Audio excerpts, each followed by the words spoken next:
we could never bring ourselves to do that, you know. I'd rather just laugh about it. And I was talking to Amy Mann, a girl from Till Tuesday. She was at our office just a couple days ago. She's on tour with the Kinks, and Ray Davies was in the office also. He came in before her. And I had mentioned to her that he was very nice, but really eccentric when I was talking to him, kind of nutty. And she said, well, you know, there's a lot of people who have been around the record business for those many years, and most of them are kind of nutty. It just, you know, it makes people nutty. yeah. I mean, you're facing that. That's your future. Yeah, that's my future. Hopefully we'll put out Metal Machine music next year, you know. I don't know. Either I've accepted it or I've gone beyond insane to where I can deal with it emotionally. I really don't care.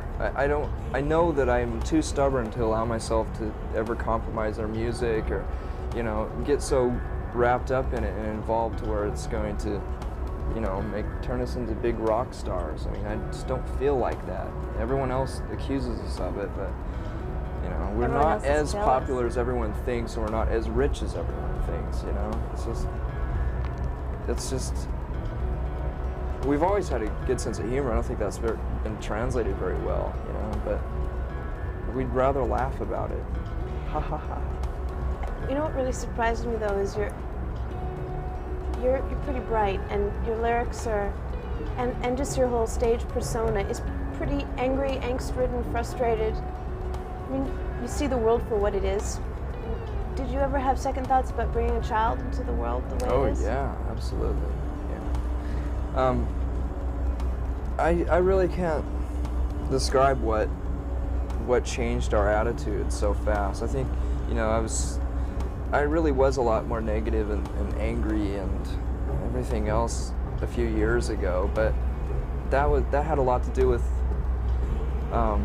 not having a mate, you know, not having a steady girlfriend and stuff like that. So you know, that was one of the main things that was bothering me, that I wouldn't admit at the time, you know. So now that I've found that, the world seems a lot better for some reason, you know.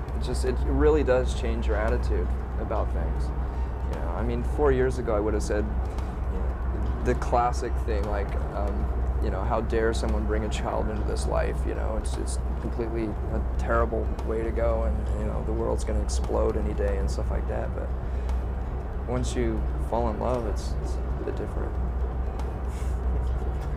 I don't want to know about it. Stop. George and I are not in the best love situations right now, so we'll stop talking about that. We'll change the subject. What I want to talk to you about. I'm not boasting about it. It's just something nice. that's really It's really nice weird. You can talk about it. That, you know, that you have something like that to talk about. It's nice. You know, you hold this for a while? Do you mind? I'm feeling a little weak. You know that this whole grunge thing, that this in quotations grunge, all I want to know is, where did the term come from? I have no idea. I think some of the rumors are that Jonathan Poneman said it one time sarcastically, and it just caught on. Who's that? He's one of the head honchos at Sub Pop Records. But, no one set out to market this music as that, you know. Just, you know, that's what happens when the media catches on. They have to call it something. I like it as much as new wave. I would have been proud to be a new waver, you know, 15 years ago. Oh yeah, well, we were about the same age. I was into new wave, absolutely. Do you think you have some of the same? Is there anything the same between your music and new wave? I think so. Like what? Well, like, you know, new wave was just a progression from punk rock and a mutation of punk rock, you know, and it was more commercial and more palatable, you know. It had, you know, punk rock roots, and it was easier to swallow for the media and middle America and the middle of the world, and it's just, you know, that's what I kind of think about our music. Are you worried about a Nirvana backlash? Hasn't that already been over with? Hasn't that already happened? I don't know. Sure. No. I don't know. Okay. What else I want to talk to you about? But we're getting more new wave as the days go by. I think we're going to reinvent new wave and bring back breakdancing. I'd really like to bring back new wave and breakdancing. You know, meld it to something. I don't know. That's what our new music is sounding like. We're using a lot more effects boxes, and we haven't resorted to skinny ties, but I think our music's, you know, this album's like the closing of the chapter of the formula we've been using, you know. It's like grunge is really kind of boring for us, you know. It's something we can't deny, and we're not going to stop playing the old songs live. Whoops. And but you know, our tastes are just changing so rapidly that we're really experimenting with a lot of stuff, and it might get too indulgent and be really embarrassing for the next album, but we can't put out another album, and this is just like the last chapter of 3-chord grunge music for us. And it was an easy thing to do and a safe thing to do because we knew it's still popular, you know, but we had to get it out of our systems. How come you are so nice and you seem so comfortable with yourself? Something must have really happened in the last couple of years. Is it just falling in love? No. What happened? I've always been a nice guy. Maybe you were afraid to show it before. How's that? Well, I don't know. You've never met me before. I never met so. you before, but I know that other people who have had the opportunity to interview, and they said, oh, he hates doing interviews. He's not going to want to talk about anything. Well, and I said, well, you know, whatever. Who knows? And you're just like exactly the opposite of. It just depends on what mood I'm in, really.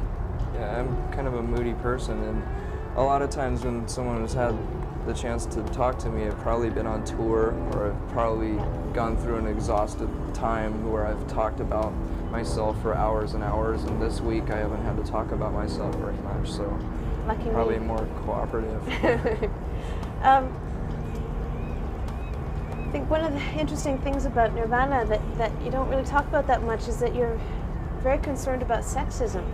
I like that. That's good. So how do you make people aware of that problem?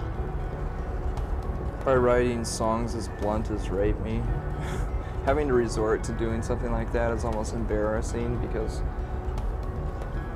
people didn't understand when we wrote a song like about a girl or Polly, and having to explain that and having misunderstandings about it, I decided to write Rape Me in a way that was just so blunt and obvious that it's like no one could deny it, you know, no one could read into it any other way, you know, although some people have actually, because some of the lyrics in it, some people have thought that maybe it has something to do with my disgust with the media and the way they've treated us and stuff like that, but it's not true.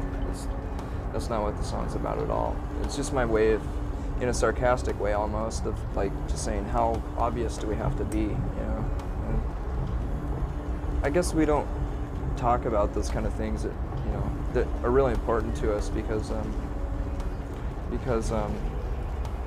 don't want to be thought of as like nothing more than a PC band, you know. I mean, we're entertainers.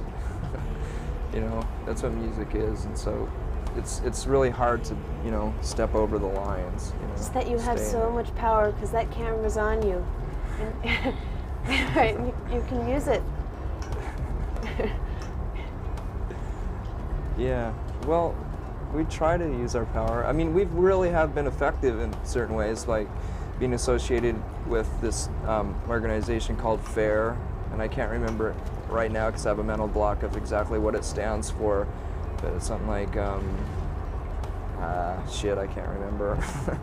but they're an organization who looks at the injustices that are they look at the details that surrounds certain issues and certain stories that have been reported in magazines and newspapers like USA Today, who tend to, you know, look over a lot of the facts, and they're pretty much a leftist organization that tries to protect people in certain areas, you know, and they supposedly try as hard as they can to, you know, to deliver the truth. And So, you know, we've done benefits like that for like No on 9 benefits to try to stop Portland's anti-gay laws that they were trying to pass, and we did a Bosnian benefit and stuff like that. And, you know, it doesn't seem like much, but, you know, we raised like $50,000 for the Bosnian rape victims, you know, and that's a lot more than we could have done griping about it and talking about it in the interviews and like maybe putting out a fanzine. You know, there's nothing wrong with doing stuff like that, but, you know, we're using the tools that we have, you know, and we're being effective as much as we can. But we still don't want to be too political at the same time, you know, because it's just kind of embarrassing to do that. Or, you know, you get a lot of ridicule for it. Yeah, but you're doing what you believe in, and that's the most important thing. It's hard not to, you know. I mean, if you're put in this position, what are you going to do? You know, become a Republican or something? You know? Just to protect what you've earned, big deal.